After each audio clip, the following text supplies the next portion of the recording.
There is no other favourite flavour of mine than statistics. This is because the far left claim they love them as well, yet prove time and time again they don't really, because they have no clue what per capita means and often deliberately try to present raw data as per capita. But just what is raw data and per capita? In its simplest form, per capita measures the individuals to the group or groups they come from in order to see how much of that group or groups are responsible. Raw data only measures the individuals, end of story, goodbye.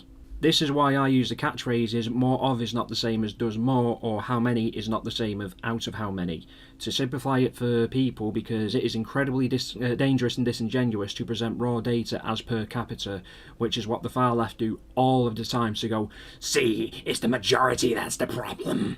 The massive elephant in the room that they intentionally leave out with this is, yes, if you go to a country that is predominantly white, the majority of criminals will be white. Go to a majority black country, the majority of workers will be black.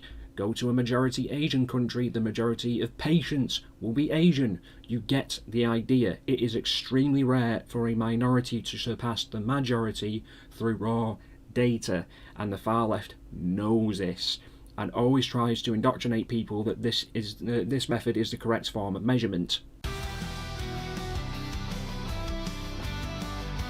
For a quick example where I'll use real ones in a bit, if you have a town of 10,000 people, call it Capita Coast, which is made up of 9,000 people and 1,000 Hispanic people, and there were 500 crimes, 390 of them were committed by white people, 110 of them were committed by Hispanic people, yes, you are far more likely to be a victim of a crime by a white person. Again, majority raw data for majority people.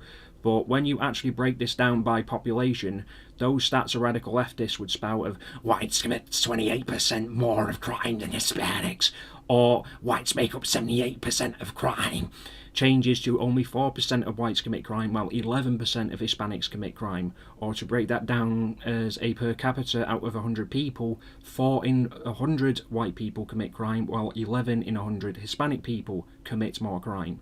Do you see how a population breakdown drastically changes the initial data presented?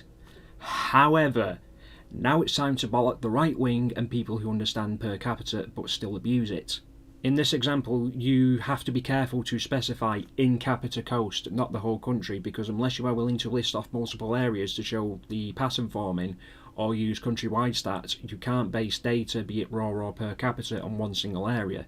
This is something I see everyone across the political spectrum being guilty of, more so the far right, because they at least know the difference between raw data and per capita. The other problem with the far left going off raw data is it even goes against their own narrative, because to take raw data at face value is to believe populations involved are evenly split, something the far left would never accept even if that were true, because they never shut the fuck up about minorities and will still play the little guy for a minority that is a majority. Hello, London. This means that, going off the Capita Coast example, to take raw data as gospel, the town population would have to be a perfect split of 50% whites and 50% Hispanics, and if you want to add more races, then it's 33% each, then 25% each, so on and so forth. So which is it? Are the populations equal enough where minorities and majorities don't exist so we can take statistics at face value and sign off from raw data? Or are we actually going to give a proper measure, taking populations into account, recognising minorities and majorities as minorities and majorities? Pick one, because you can't scream racism, sexism, homophobia, etc. at people playing the same game you're trying to play just because they actually know how to play it. I'm only going to give 2 real examples of this because I'm going to be here till I die if I just keep firing off examples, so I'll give my favourite 2. Seeing as Black History Month just did a drive-by where we got to hear that old white on black slavery was the only slavery to ever exist narrative on repeat, there's no better example than Black America, as I will go as far as to say it's the BLM shit that popularised using raw data over per capita data. So let's take a look at America's homicide rate, because remember that point I made about it being rare for minorities to outdo majorities by raw data? Well, looking at the 2019 FBI report, we can actually see a detailed view of not just the offender but the victims and the ratio of it. Since it was all the whites versus black war the BLM like to go on about, let's focus on that. Break down the total murders. Whites have killed 2,948 people while blacks killed 3,218. I didn't believe this at first and kept recalculating because, again, it's super rare for minorities to outdo majorities in raw data, particularly when it comes to violent crime. But no, that was on the numbers. And because of that, yeah, I don't think I need to give the per capita on this because it's pretty fucking obvious, but just for video and curiosity's sake, let's break this down. So you've got the US population, 329.45 million. The white population of that is 235.4 million. The ratio of the white population to white murderers is 0.001%. And so you put that into a per capita ratio, that's 12.5 in 1 million white people are murderers, and you can simplify that down to 1 in 80,000. And then on the black population, you've got 46.8 million, and the ratio of black murderers to the black population is 0.006%, and by per capita that is 68 in 1 million black people that are murderers, which can be simplified down to 17 in 250,000, which means there is a 137% difference in favour of black people killing more than white people. Again, I didn't need to do a breakdown because it's a rare case of minority topping the raw data, and I ain't surprised by the difference because Jesus Christ, how much has black gang culture taken over and made hoods my homies? I know I said I was only going to do 2 examples, but while I'm here and just to piss BLM off, we can also break down this report by 4 categories because that's always the myth that keeps being spouted out by BLM, that blacks are just randomly being killed by white people out on the street and they have to live in fear of whitey. Let's go. In 4th place we have white on black at 246 murders. In 3rd place we have black on white at 566 murders. In 2nd place we have black on black at 2,574 murders, and in 1st place we have white on white at 2,594 murders.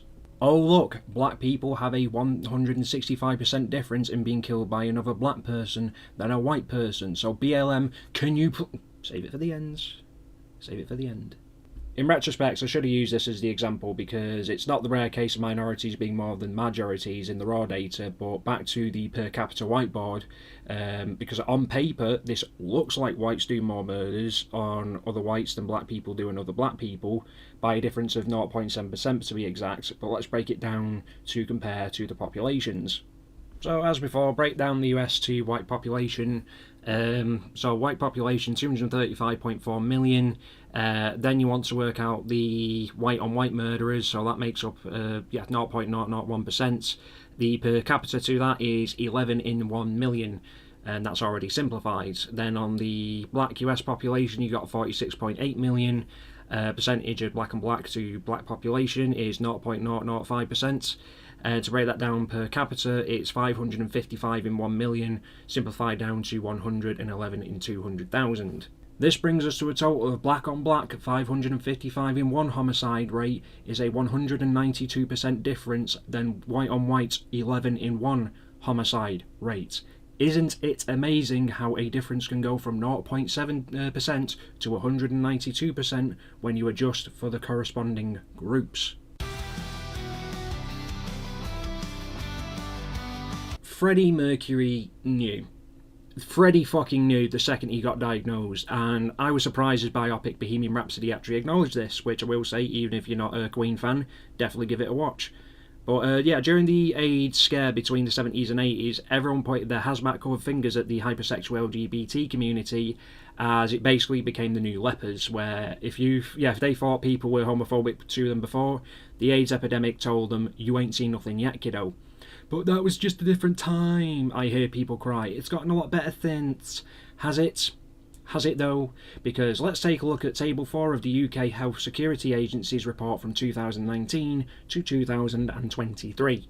First off, for confusion's sake, MSW means men who have sex with women, vice versa for WSM, so straight people basically. And I find it weird that LGBT men had the full alphabet spaghetti treatment, but not LGBT women. But that's just a weird points and not really relevant. But anyway, in jolly old England, we had a total of 468,139 confirmed new STI cases in 2019, 311,385 in 2020, 306,555 in 2021, 383,789 in 2022, and 401,800 in 2023. Isn't it amazing how STDs go down when you enforce a COVID lockdown? This is going to be a lot to unpack with 4 groups and 20 sets of data, so the best way I'm going to do this is, as I did with the racial homicide breakdown, and do a 4th to 1st place, lowest to highest, base raw data versus per capita table, because there's a shit ton of ways this can be done, but the primary focus on the gay panic is specifically LGBT men than LGBT women, so that's what I want the focus to be on. Just to note, numbers will be a bit iffy because of rounding up and population sizes are estimated. This is something the UNS admits as well, so it's only as close as you can get calculations where these are the numbers I'm going off, deal with it. And on top of that, yes, despite me saying earlier in the video that you can't base one area on a wider area, there are 3 reasons I'm going off the whole UK 2019 population. 1, it's far easier to get those numbers than dancing around multiple versions of England and Wales statistics. 2, I'm sure the data follows suit anyway, and 3, because I get to piss off the Welsh, Scots and Northern Irish because people include them as part of England anyway, and it's adorable that they still think they're real countries. So there you go, tables on screen, numbers are in. So a few interesting key points to make before we get back to the gay scare. First, despite lesbians being consistently the lowest for STIs in raw data, they have climbed up the per capita ladder, going from 4th place to 3rd place and then 2nd, while straight men climb down from 3rd place to 4th place and stay there. I wonder how that's happened. Second, by raw data, straight women were always the highest. Do you understand why body count matters now? Maybe vet your sexual partners before you disappoint your dads. And third, notice how, even by per capita, there was at least one straight group at the top and then that drops after COVID. Interesting. But back to business. As you can see, not only by per capita gay men lead the STI populations, it's not even fucking close. Despite the fact that by raw data they hover around 2nd and 3rd place. Like, even if it was just them versus the 3 other populations combined, it still ain't close. And before I get some contrarian prick going, well, what would happen if you totaled all of it together to compare the 5 years as an overall, because you can't just compare years. Do let's, and oh look, it's even worse when you combine everything. 3rd place by raw data, untouchable 1st place by per capita. So as I said, has it gotten better since the 70s, 80s panic? Like, fuck it has.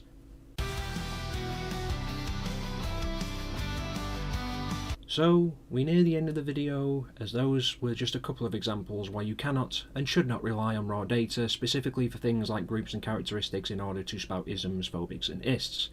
This is where we get on to the next problem. Once you prove by Screech's own source that they are talking shit, which I love doing by the way, always ask them for their source first and run the numbers.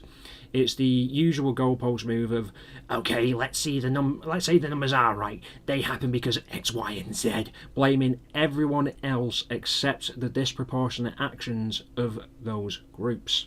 So for BLM and the homicide stats, once they realise they lost this statistic argument, they then move on to, well, maybe why shouldn't keep them down, mate? It's all the racism. Bad people wouldn't have to be gangbangers and stuck in the hood if they were just given a chance, mate.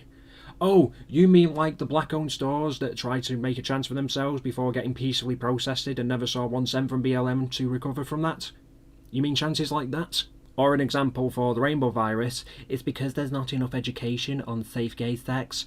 Why are they having sex if they don't know the dangers of it then? And please, we have LGBT curriculum asking kids about anal, putting straight up child porn that's too vulgar for school boards to hear in school libraries, as well as having many LGBT charities they can go to.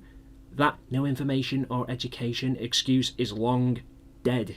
Blame shifting and goalpost moving like this is the exact same energy as white England shirt wearing and Stella drinking gammons with 20 Asbos and 16 kids who are benefit lifers blaming migrants that they are jobless when they can't even be asked with in-person job centre sign-ons, wanting them via telephone call, let alone applying for McDonald's. Now, the ultimate question. Does this mean we should be bigots? Short answer, no. Long answer, well, it depends what the far left means by being bigoted, because that's a whole issue in itself where the far left lives off semantics and linguistics as that's the only game they can play. They will redefine shit so much it doesn't even fit the original definition just so they can call you all the isms, ists and phobics under the sun. I put it to you this way: years ago, if someone called someone a racist, for example, yeah, more than likely you believed them and it was true. Now, when someone calls someone racist, your reaction is to go, are they though? And surprise, surprise, it turns out to be a load of shit, and it's actually the people crying racism being the racist, such as the example of ignoring per capita data to use raw data to go on about white people. Ignoring that though, and what the definition of bigotry is, as it's not what some Septon Pearson defines it as, the actual long answer is no, you shouldn't judge a whole people off the actions of others. But what you should do is highlight when a certain people are disproportionately becoming a fucking problem when compared to the majority population, and urge the people of that community to do something about it before there's social discourse that turns into actual bigotry. We should not fan the flames of that community to blame other communities for their own downfalls, like the LGBT and BLM examples I just gave. But when communities fail to tackle their own people, even without throwing whataboutisms and blaming other people, that is a recipe for social discourse where bigotry may not just become validated, but potentially needed.